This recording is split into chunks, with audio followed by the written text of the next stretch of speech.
Beleza, então, primeiramente, só pra perguntar aqui, né, o que te levou, né, a praticar os saltos ornamentais?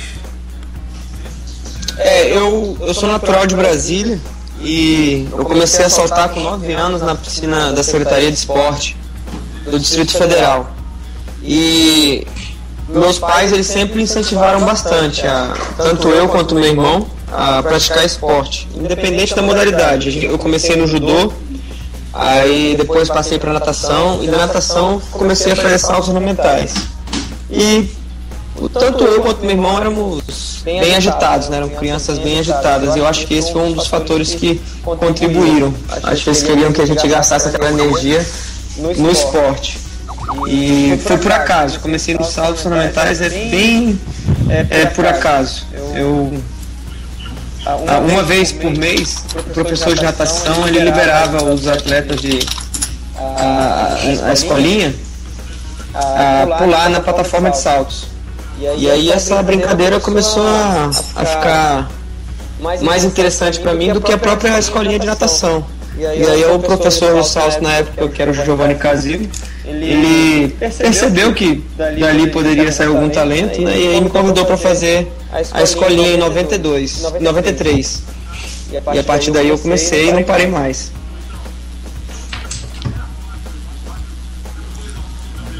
Alguém quer fazer mais uma pergunta?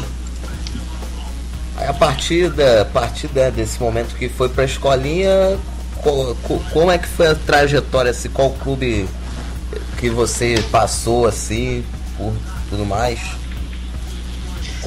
Eu comecei na Secretaria de Esporte. A Secretaria de Esporte era um programa do governo que, se eu não me engano, pagava, acho que era uma taxa simbólica por semestre, equivalente a uns R$50, para poder praticar esporte.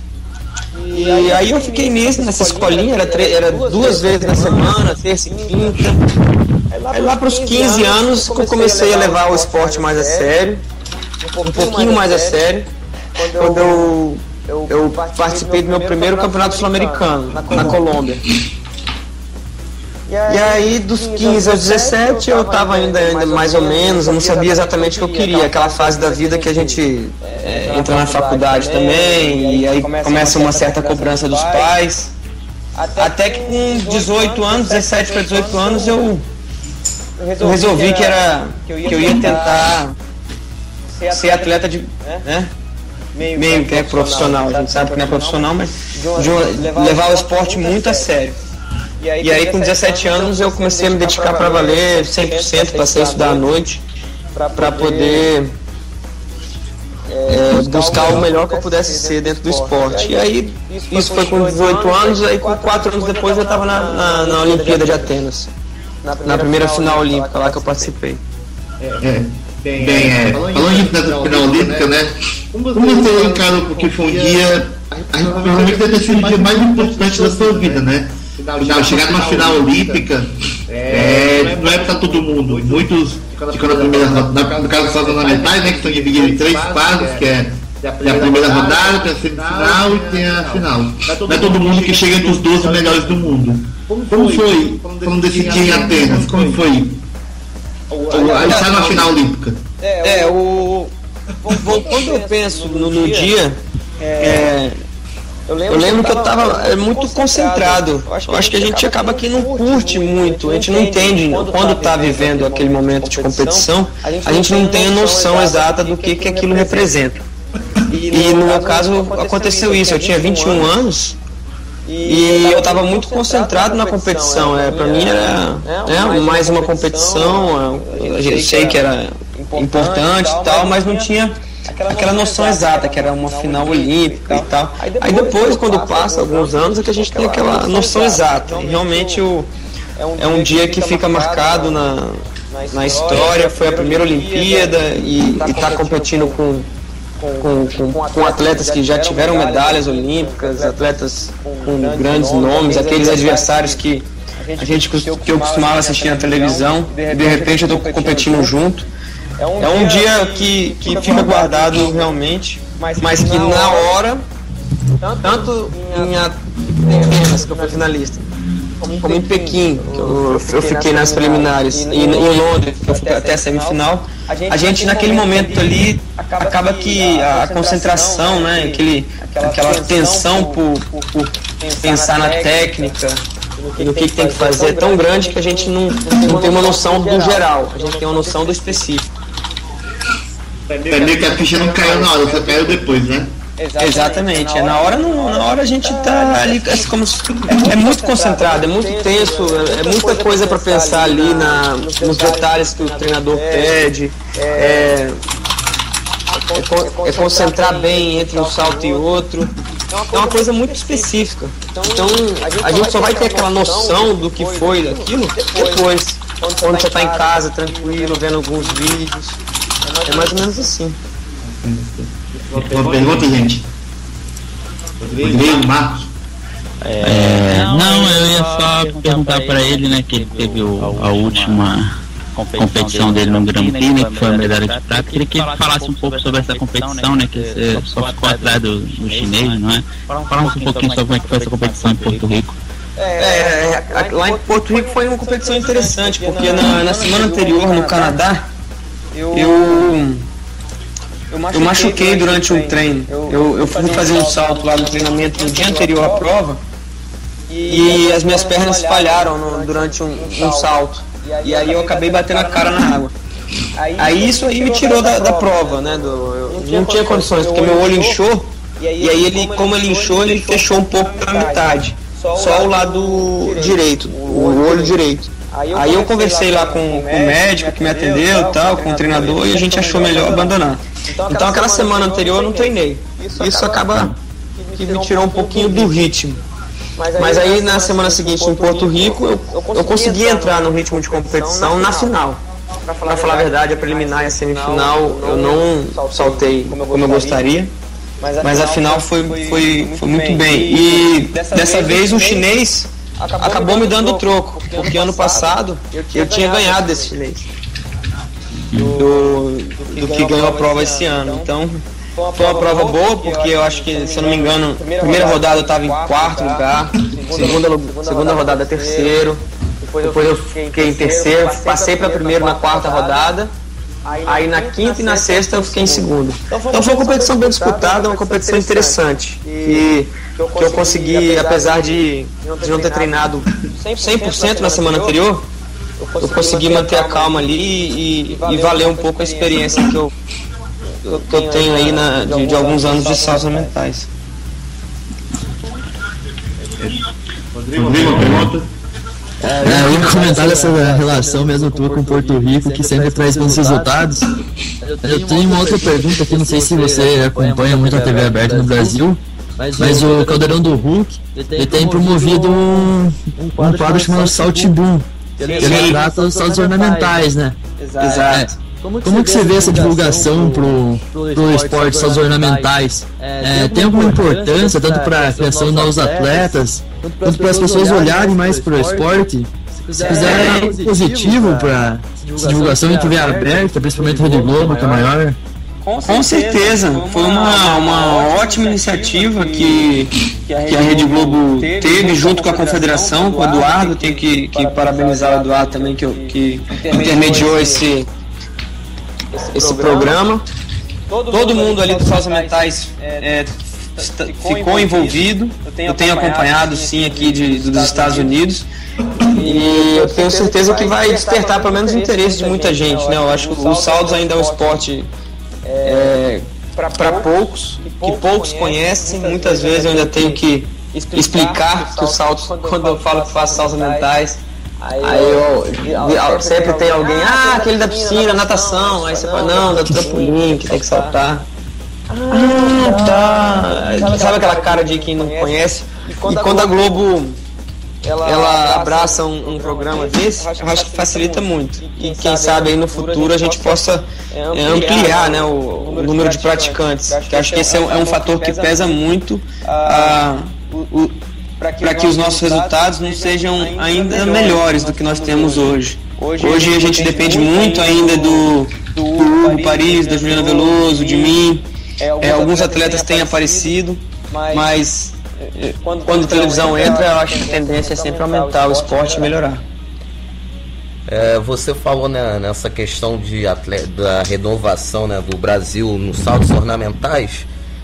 Poderia falar assim, quais os atletas assim estão aí preparados aí, talvez até para 2016, que possam aparecer em 2020, e também se esse processo está em bom caminho, né?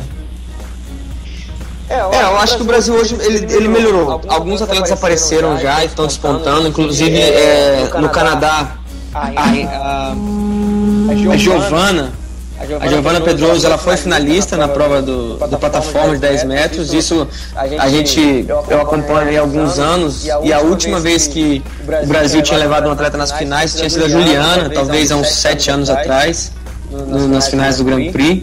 Então a Giovana é uma atleta de 15 anos que volta a estar nas finais. Isso é interessante. Acho que a gente já pode, é um nome a gravar. A Ingrid também, ela conseguiu a final em Porto Rico, também na plataforma de 10 metros.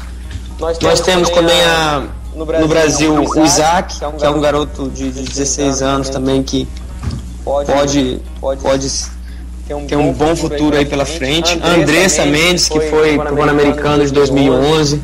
Tem as gêmeas que saltam 10 metros femininos. Tem o Ian, um trampolim de 3 metros. Tem uma turma boa que pode dar bom resultado, mas isso aí eu acredito que é uma junção de alguns fatores. Acho que a confederação precisa trabalhar junto com os treinadores para poder fazer um planejamento mais consistente, um planejamento um pouco mais sério, porque nós temos 2 anos aí pro Rio. Tá perto já, mas é possível fazer alguma coisa. E talvez, se esse planejamento for bem consistente, eu acredito que para 2020 o Brasil vai ter alguns nomes aí representando, né, e substituindo os antigos nomes que nós já conhecemos há algum tempo. Essa questão mesmo, voltando parte, aquela conhecimento do esporte. Já vi por aí, porque muitas pessoas comentando, demonstrando certo preconceito pelos saltos ornamentais, esporte de meninas, esse tipo de coisa. Existe um certo preconceito mesmo, de Brasil, mas particularmente, mesmo fora, em relação aos saltos ornamentais, esporte, entre aspas, para a mulher. E a questão da participação dos homens, até mesmo em relação a, recentemente, né, o Tom dele, o britânico, que foi bronze em Londres, já assumiu a homossexualidade, aquela coisa, o pessoal pensa, será que todo saltador ou pode ser, meio que um preconceito? Eu acho que talvez essa é uma ideia que algumas pessoas têm, né, da modalidade. É uma modalidade plástica, então existe uma exposição muito grande do corpo. Ela é uma modalidade que se assemelha com o balé também, né, com a ginástica olímpica, com o nado sincronizado, onde o atleta tem que fazer ponta de pé, tem que ter elementos suaves. Talvez isso possa confundir algumas pessoas. E também a questão de alguns ícones da modalidade por terem sido homossexuais, né, como o caso do Greg Louganis, do Thomas Dale. Também pode gerar essa confusão, mas eu acho que hoje em dia isso é uma questão que ela atravessa as modalidades, né? Ela não tem uma modalidade específica, e eu acho que não interfere em nada, né, o desempenho do atleta, a opção sexual dele. Só para lembrar que ele falou do Greg Louganis, né? Um atleta americano, uma das cenas clássicas dos Jogos Olímpicos. Foi no trampolim 3 metros, né? Que ele bateu a cabeça, ele saltou, bateu a cabeça, sangrou dentro da piscina em Seul, 88. E anos depois ele revelou que era homossexual e tinha o vírus da AIDS, aí que pessoas comentando, mas os grandes saltadores da história do esporte olímpico, o Greg Louganis. A história do Greg Louganis, ela vai muito além do que a gente conhece. Na verdade, a imprensa, de uma maneira geral, ela foca muito na pancada, no corte na cabeça e na AIDS. Mas nas entrelinhas, o que aconteceu foi o Greg Louganis, ele na fase preliminar da competição da Olimpíada de Seul, ele bate a cabeça no trampolim de 3 metros. Só que ele é um atleta de muito nível. Então mesmo com esse acidente, ele consegue a pontuação necessária para passar para a semifinal. Acontece que ele vai para a semifinal com a cabeça enfaixada e com 6 pontos, 7 pontos na cabeça. Realiza uma série muito bem feita e vai para a final com a cabeça enfaixada e com aquele trauma do acidente da preliminar. Faz os mesmos saltos que ele bateu a cabeça e consegue ser campeão olímpico. Então isso é um fato que é muito interessante, porque campeão, né? Ele foi fato também, né? Se não me engano. Isso, ele foi campeão na Olimpíada anterior. Isso é um fato muito interessante, porque quando a gente, no caso quando acontece um acidente, por exemplo, na semana passada, retrasada, que eu bati a cara durante um salto. Na vez seguinte que eu vou fazer salto, eu vou com um pouco de receio. Não é simples assim você bater o pé, bater a mão, bater a cabeça, voltar lá e fazer a mesma coisa. Não sai a mesma coisa. Por mais que você mande o comando para o seu corpo para fazer a mesma coisa, o seu corpo ele tem maneiras de se defender. E que você não foge ao seu controle, por mais treinado que esteja. E o Greg Louganis simplesmente conseguiu fazer o melhor possível dentro de uma final olímpica depois de um acidente. Então isso mostra algumas qualidades aí de um super atleta mesmo, e não à toa que ele foi o melhor, é considerado até hoje um dos melhores atletas do mundo. Eu acho que ele é o maior de todos os tempos, acho que é o Louganis. Eu acho que sim, hoje o Greg ele é referência. Ele apareceu inclusive no Campeonato Mundial ano passado em Barcelona e realmente ele é reconhecido por todos até hoje, por mais que ele já tenha parado de saltar há alguns anos, ele ainda é referência. Esse ano, como eu estou morando aqui nos Estados Unidos, eu assistindo muito a televisão aqui, vira e mexe ele aparece também, então é uma personalidade aqui dentro dos Estados Unidos por tudo que ele fez e o que representou. Marcos, uma pergunta? Eu vou voltar no assunto das competições, né? Você se classificou para a Copa do Mundo, né? Que vai ter em Xangai. Queria saber como é que está a sua preparação, né? E se você tem alguma expectativa por resultado, assim, onde você pretende estar, assim, né, nessa competição na Copa do Mundo? Eu voltei na segunda-feira, né, de Porto Rico. Essa semana eu baixei um pouco a carga de treinamento, fui mais focado na parte física essa semana, para a partir da próxima voltar a treinar e só parar no dia da minha prova lá em Xangai. O meu objetivo é sempre estar entre os melhores na final. Eu sei que depois que chega na final, tudo pode acontecer. Os saltos mentais não é muito parecido, quer dizer, não tem nada a ver com a natação, com o atletismo, que você tem o seu tempo ali. E você não varia muito. Os saltos mentais ele tem uma variação bem interessante. Tanto que um exemplo clássico desse é em Londres, o campeão olímpico, que foi o David Budaya, na plataforma de 10 metros, ele foi o 18º na fase preliminar. Então ele passou em último na fase preliminar e acabou sendo campeão olímpico. Então o importante é você estar nas finais, e esse sempre foi o objetivo. Na Copa do Mundo não vai ser diferente não. Eu sei que eu tenho condições de estar entre os melhores, tenho trabalhado para isso. Não aconteceu na Barcelona no ano passado, eu fiquei em 14º, 15º aliás. Em Londres eu fiquei em 17º. Então hoje eu tô ali mais ou menos nas semifinais e eu quero passar essa barreira. Depois que passa a barreira das finais, eu sei que tudo pode acontecer. Nessa mesma pegada da pergunta do Marcos, mas num contexto mais amplo, sobre o ciclo olímpico como um todo, que tem aí Mundial de Esportes Aquáticos em Kazan, ano que vem, 2016, a Copa do Mundo aqui no Rio de Janeiro, né? O que se espera então nos próximos anos? Primeiro, agora que a minha vida realmente está bem estabilizada aqui, acho que é importante ressaltar que esse ano foi um ano bem complicado para mim, porque eu passei por mudanças. Eu estou aqui nos Estados Unidos desde de julho do ano passado, mas a minha mudança completa, inclusive a esposa, só acabou agora.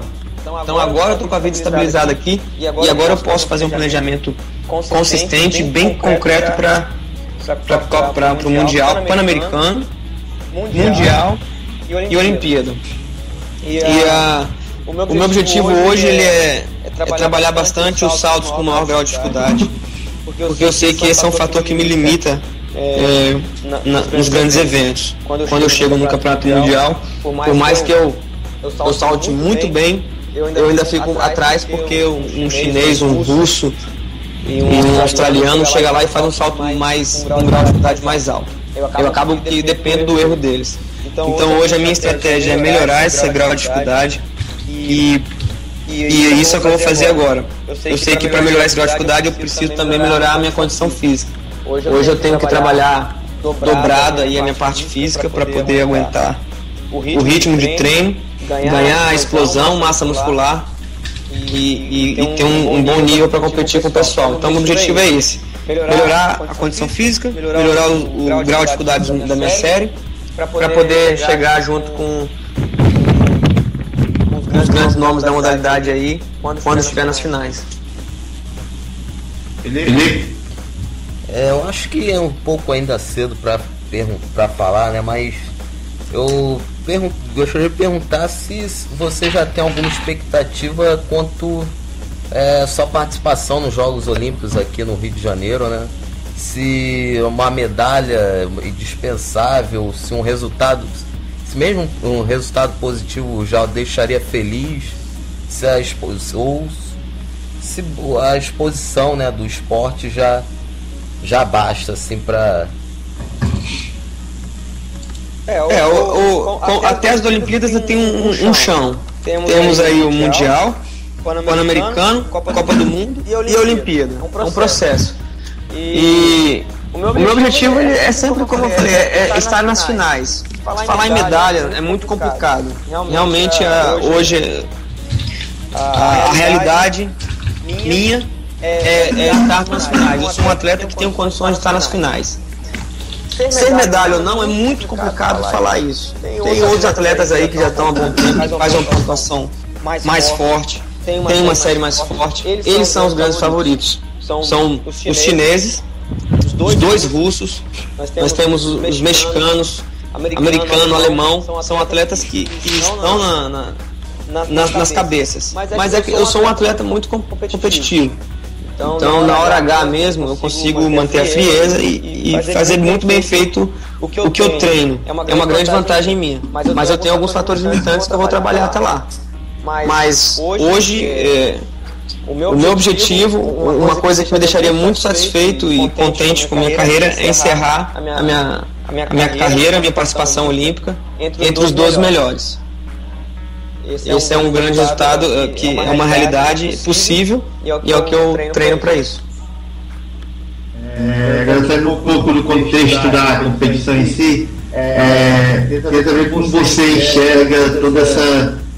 Você atleta já toda essa pressão, essa confusão, essa meio que coisa que esse clima está envolvendo na preparação dos Jogos do Rio, essa obras, na parte de competição, essa pressão toda do pós, da imprensa daqui do Brasil. Como você atleta enxerga tudo isso? Tem alguns pontos interessantes essa sua pergunta aí. Primeiramente eu resolvi sair do Brasil e uma das minhas motivações foi essa. Eu acho que eu estava no meio do furacão e eu percebi em um momento ano passado que eu estava dando mais entrevista relacionada aos problemas que o Brasil estava enfrentando para as Olimpíadas do que o que eu precisava para treinar, para poder estar entre os melhores. E aí eu falei, não posso ficar nisso, não tem como pensar em duas coisas e fazer bem as duas coisas. E eu resolvi sair. É uma coisa que é complicado, porque todos os meus colegas aqui dos saltos que vêm falar comigo, inclusive agora lá em Porto Rico, no Canadá, vieram alguns amigos que eles estão cientes do que está acontecendo. E a primeira pergunta que eles chegam para mim é assim: e aí, César, vai ter Olimpíada no Brasil mesmo? Aí eu falei, cara, não sei, eu fico sem saber responder até mesmo aonde vai ser a competição de saltos, Porque muita gente, pô, César, a competição vai ser aonde? Cara, até hoje eu não tenho nenhum papel que diz que vai ser no Maria Lenk ou não. O que eu já ouvi. Estava até dizendo que ia ser no Forte Copacabana, né? Isso. Algumas pessoas já disseram que ia ser no Forte Copacabana, alguém disse que ia ser no Maria Lenk, mas eu mesmo não sei de nada, então eu prefiro não responder. E eu prefiro nem me aprofundar nesse tipo de coisa. Porque cada vez que eu paro para pensar nisso, é um espaço do meu pensamento que eu estou perdendo na minha cabeça. Né? É um espaço do pensamento que eu estou perdendo para pensar no que eu posso fazer para melhorar no meu treinamento, no meu dia a dia.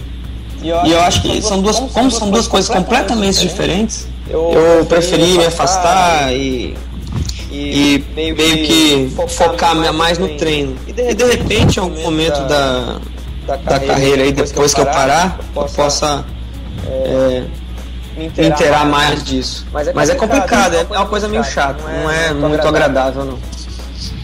Marcos, uma pergunta? Não, você falou, César, sobre terminar sua experiência olímpica, digamos assim, em 2016. Você já tem planos assim, pós-carreira, ou já pensa assim que depois de 2016 se você pretende seguir ou pretende terminar mesmo em 2016? O que eu vou encerrar a minha carreira como atleta, isso já é muito, é quase certo. É bem provável que sim. Eu sou formado em educação física, de vez em quando eu faço alguns cursos para me atualizar também na área, na área esportiva.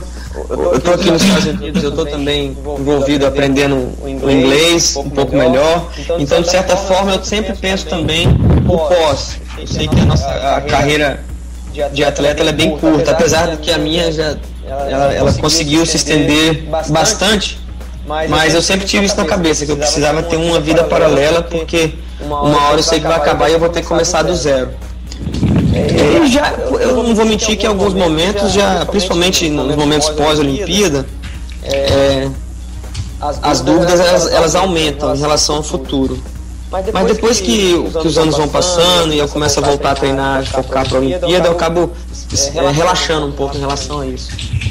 Mas eu tenho sempre essa noção e, de certa forma, eu procuro preencher esse lado profissional para quando chegar em 2016, em setembro de 2016, que eu esteja com um inglês legal, que eu esteja atualizado nas áreas do esporte, seja na parte administrativa, na parte de marketing, qualquer outra parte, para não poder começar do zero e ficar desesperado, né? E deixa rolar. Hoje eu, aqui nos Estados Unidos, de certa forma, eu ajudo também algumas crianças aqui, que na verdade é o meu pagamento para poder treinar aqui na universidade da Geórgia, é poder também colaborar e ser um exemplo, ser um incentivo para as crianças que treinam saltos. Eu faço isso com o maior prazer. Isso para mim eu não sou remunerado por isso de jeito nenhum, é uma coisa que eu gosto. E eu acabo aprendendo, né? Eu acabo tendo essa experiência de trabalhar com crianças, que eu tenho gostado. Eu acho que é uma coisa que eu poderia trabalhar também, sendo professor de saltos, seja no Brasil, seja aqui, onde tiver oportunidade e possibilidade. Também tem mais pergunta, Felipe?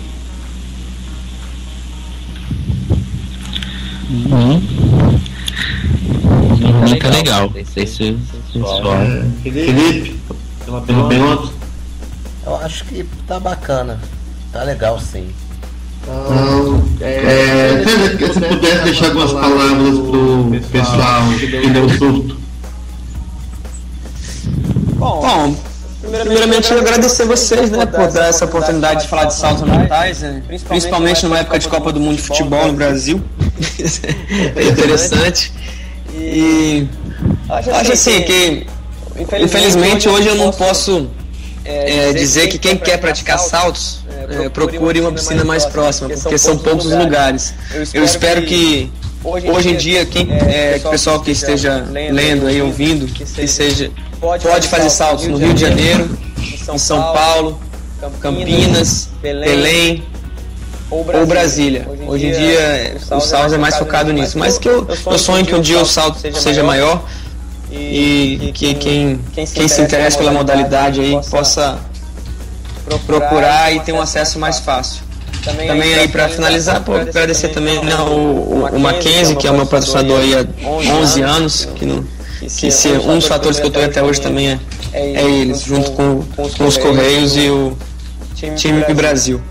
Obrigado aí ao pessoal do Sul, grande abraço, boa semana e sempre que vocês quiserem estou à disposição. Valeu. Obrigado, César. Valeu, pessoal. Valeu, Sandro. Obrigado aí, agradece aí a participação. Um abraço. Valeu. Abraço. Valeu, velho.